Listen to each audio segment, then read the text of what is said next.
Isang concerned citizen ang tumawag sa pulisya kaugnay sa pang-hold up sa isang convenience store sa Maynila noong nakaraang linggo.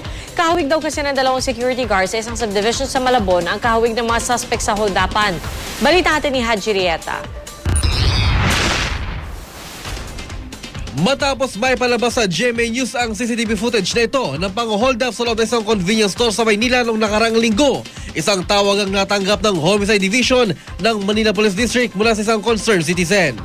Napanood niya sa Channel 7 yung isang video footage kung saan mayroong robbery in progress. May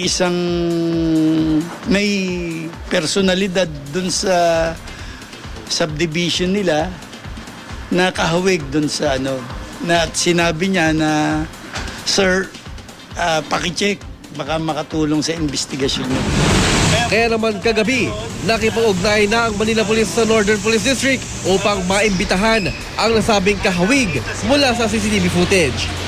Unang-unang sinagawang surveillance kung saan kinuna ng larawan ang dalawang security guard sa isang executive subdivision sa Malabon. Pinaghambing ang mga larawan mula sa CCTV footage at tila di sila nalalayo sa mga suspect sa pang-hold up. Kaya naman inimbitahan ng mga otoridad ang dalawang nakilalang sina Jose Ray Roland at Randy Malanum. For verification lang to. Ayan yung mo, yung pinagkamata mo ito, ayan o. Ayan o, tingnan mo o. Ayan, nakikita mo yun? Hindi naman nahirapan ng mga otoridad na kumbinsihin sumama ang dalawang security guard. Wala Malabon, dinala sa Manila Police District ang dalawa. Gate nila, hindi sila mga suspect na nakuna ng CCTV. Kawig lang namin siguro yung kaya wala akong masabi doon sa. Iwan ko sa bakit. Naka-duty lang kami doon sa iwan ko kung may galit sa amin yung mga tao doon o ano. Hindi pa natin sila kinukonsidera na suspect. Not unless na may magturo sa kanila at may mag-link sa kanila na isa sila dun sa grupo. Kaya naman panawagan nila, sana lumitaw na ang mga tunay na salarin.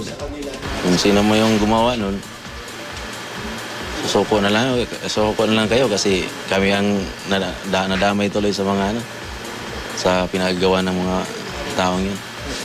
Mananatili muna sa Manila Police District ang dalawang security guard habang hinihintay pa ang mga testigo sa pang-hold up. Haji Rieta, GMA News.